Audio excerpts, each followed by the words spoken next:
Good evening, everyone. This is Logan Giles with StormInterceptors.com on your September 19th, 2020 update on weather in Delmarva, land, and sea.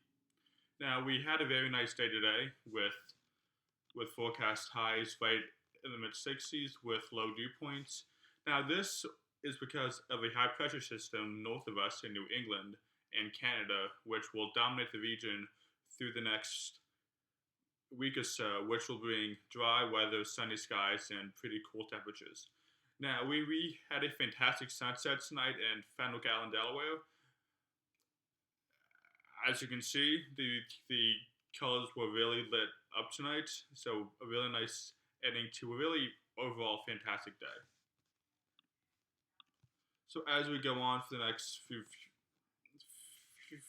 days or so, again, you do see that area of high pressure to the north, and so again the next 5 days or so will be pretty similar. It's going to be mid 60s, windy, especially along the coast. Maybe not too windy inland, maybe a bit breezy or so, and you're going to see those temperatures drop a bit, and it's going to be pretty dry. So those dew points will be well in the 30s. Also, you can see tropical storm Veda in the Gulf of Mexico. That might impact in some way, not directly, but indirectly. So, moving on to next Thursday or Friday, so towards the end of next week will be the next chance for any precipitation. I'm not really expecting much as this cold front moving through is going to be pretty dry, so not expecting much out of that. So again, maybe have some light rain showers at the tail end of next week, but not really expecting much as it's going to be a pretty dry front once again. So that's just the land again, pretty much mid 60s sunny skies until maybe next weekend. So back to the ocean, which we've been talking about for a while now. So it's finally here. The wind has been knocked down a bit today because that pressure gradient has relaxed. Now, let's dive into the details of this. So, we all know we have a high pressure to our north. That's where we have sunny skies and pretty coolish temperatures. It feels like fall. Also, we have major Hurricane Teddy well offshore to the east.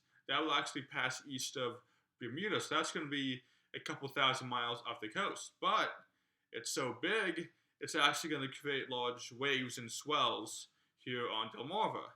So what about impacts? There's coastal flooding, more on it later.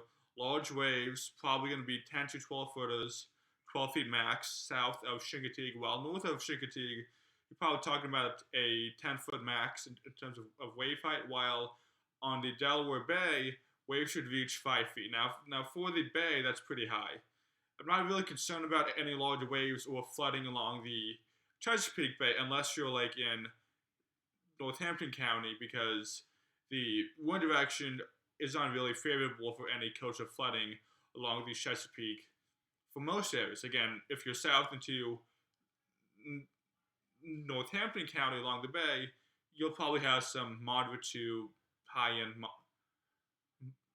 moderate flooding. Now, the next thing is that there could be some minor beach erosion in areas that do have that problem. So those that know areas that are pretty vulnerable to erosion, they will probably get it.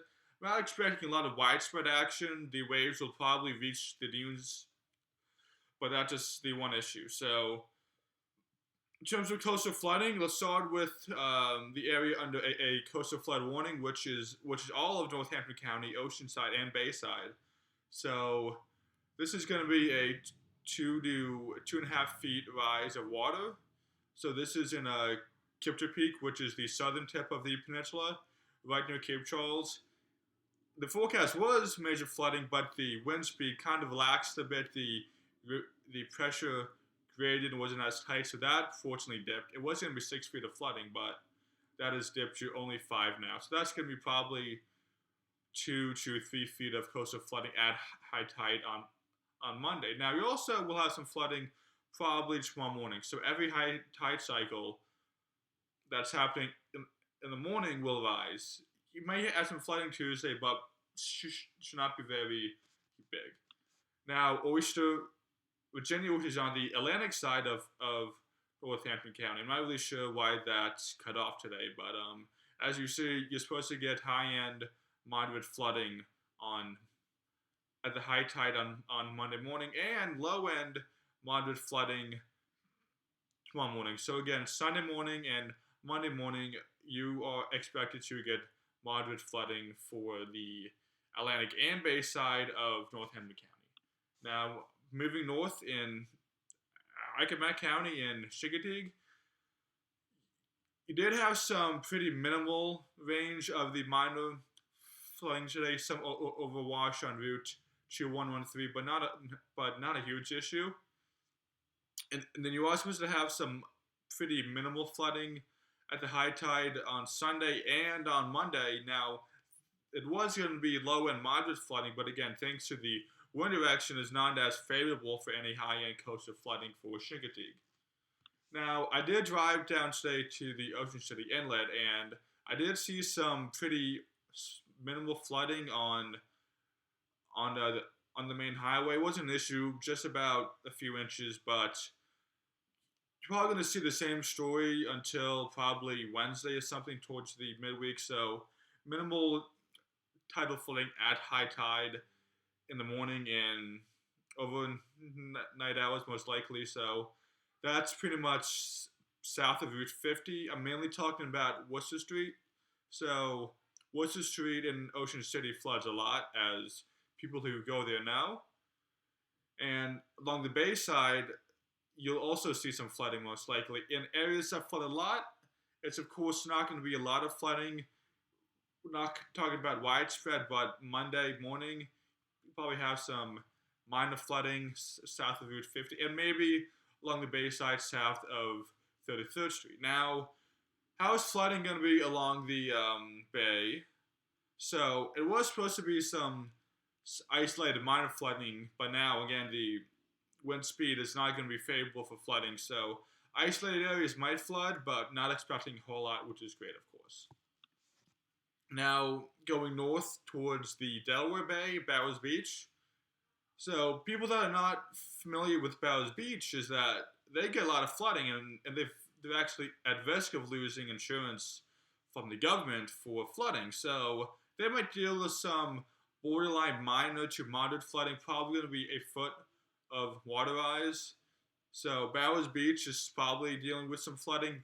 The record was actually, I believe, I think it was Winter Storm Jonas back in 2016. Now, we of course won't touch that record, but just for future reference, if we do threaten the record later on, I believe Bowers Beach's record was doing not Sandy, but actually doing Winter Storm Jonas. That's when Lewis actually had their record of storm surge doing Jonas. So changing gears a bit. So if you don't know, I have a Patreon account which you get exclusive access. The link will be in the description, of course. So pretty much the gist is that starting off with only $1, get exclusive access to the blogs.